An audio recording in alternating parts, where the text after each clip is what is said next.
நண்பர்கள் அனைவருக்கும் வணக்கம். நம்ம சேனலில் அனைவரும் பயன்பெறும் வகையில் பல பயனுள்ள தகவல் இப்படி பண்ணுறோம். இந்த வீடியோவில் புதிய பென்ஷன் விதி, EPS 95 பென்ஷன் ஓய்வூதியர்களுக்கு 7 முக்கிய தகவல்.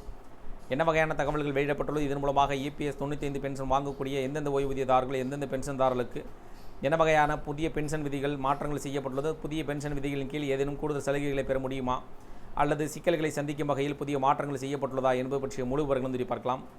வீடியோக்குள்ளே போகிறக்கு முன்னாடி நம்ம சேனலை சப்ஸ்கிரைப் பண்ணாங்க சப்ஸ்கிரைப் பண்ணுங்கள். சப்ஸ்கிரைப் பண்ணுங்க, பக்கத்தில் இருக்க பெல் பட்டனையும் ப்ரெஸ் பண்ணுங்கள்.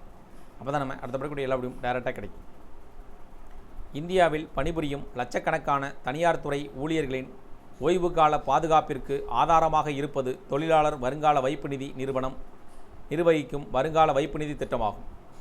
ஒவ்வொரு மாதமும் ஊழியர்களின் அடிப்படை ஊதியத்தில் 12% தொகையையும் அதே அளவு தொகையை நிறுவனமும் பங்களிப்பாக வழங்குகின்றன.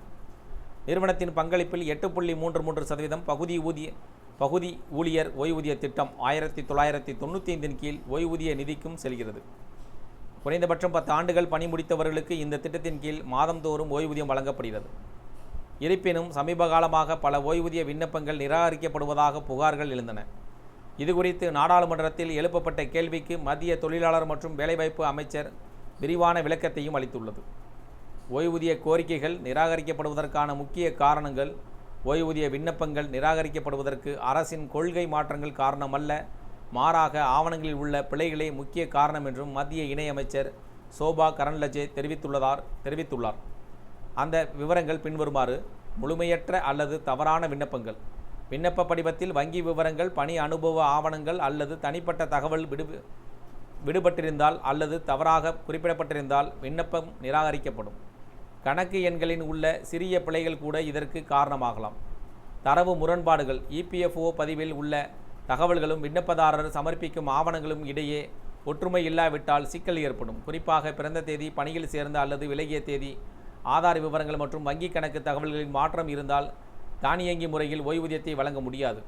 வாரிசுதாரர் ஆவணங்கள் இல்லாமை, பணியாளர்கள் இறந்துவிட்ட நிலையில் அவரது குடும்பத்தினர் ஓய்வூதியம் கோரும்போது அதிகப்படியான ஆவணங்கள் தேவைப்படும். இறப்பு சான்றிதழ், வாரிசு சான்றிதழ் மற்றும் நாமினி விவரங்கள் சரியாக இல்லையெனில் அத்தகைய விண்ணப்பங்கள் நிராகரிக்கப்படும். நிறுவனத்தின் பங்களிப்பில் உள்ள சிக்கல்கள், ஒரு சில நேரங்களில் நிறுவனத்தின் ஓய்வூதிய பங்களிப்பை சரியாக செலுத்தாமல் இருப்பதும், சம்பள விகிதங்களை தவறாக குறிப்பிடுவதும் சரிபார்ப்பின் போது தடையாக அமைகின்றன. குறைந்து வரும் நிராகரிப்பு விகிதம், கடந்த 5 ஆண்டுகளின் ஓய்வூதிய கோரிக்கைகள் நிராகரிக்கப்படும் விகிதம் படிப்படியாக குறைந்து வருவதாக அரசு தெரிவித்துள்ளது. இதற்கு முக்கிய காரணம் EPFO அறிமுகப்படுத்தியுள்ள நாமினேஷன் மற்றும் டிஜிட்டல் குடும்ப பதிவுகள் ஆகும். இதன் மூலம் பயனாளிகளின் விவரங்கள் முன்கூட்டியே கணினியில் பதிவேற்றப்படுவதால் விண்ணப்பிக்கும் போது ஆவணம் குறைபாடுகள் ஏற்படுவது தவிர்க்கப்படுகிறது. விதிமுறைகளின்படி அனைத்து ஆவணங்களும் சரியாக இருக்கும் பட்சத்தில் ஒரு ஓய்வூதிய விண்ணப்பம் 20 நாட்களுக்குள் தீர்வு காண வேண்டும். ஆவணங்கள் விடுபடும் போது மட்டுமே கூடுதல் கால அவகாசம் தேவைப்படுகிறது. தொழில்நுட்ப மேம்பாடு மற்றும் குறைதீர்ப்பு, EPFO இணையதளம் அடிக்கடி முடக்கப்படுவதால் புகார்கள் வந்தடைந்துள்ளது. புதிய சர்வர்கள், கூடுதல் பேண்ட்வித் மற்றும் மேம்படுத்தப்பட்ட பாதுகாப்பு வசதிகளை அரசு ஏற்படுத்தியுள்ளது. மேலும் புகார்களை தீர்க்க சிபிகிராம்ஸ் மற்றும் EPF-IGMS போன்ற தளங்கள் மூலம் லட்சக்கணக்கான புகார்கள் உடனுக்குடன் சரிபார்க்கப்பட்டு வருகின்றன. 2025ஆம் ஆண்டு மட்டும் சுமார் 20 லட்சம் புகார்களுக்கு தீர்வு காணப்பட்டுள்ளதாக கூறப்படுகிறது. இந்த தகவல்கள் பற்றி, அறிவிப்புகள் பற்றி, விவரங்கள் பற்றி உங்களுடைய கருத்துக்கள், வேறு இது சார்ந்த கூடுதல் விவரங்கள் கமெண்ட் செக்ஷன் வந்து பிடிச்சிருந்தால் லைக் பண்ணுங்கள். முடிந்தவரை இந்த வீடியோ உங்களுடைய நண்பர்கள், உறவினர்கள் அனைவருக்கும் ஷேர் பண்ணுங்கள், ஃபாலோ பண்ணுங்கள். மறக்காமல் நம்ம சேனலை சப்ஸ்கிரைப் பண்ணுங்கள்.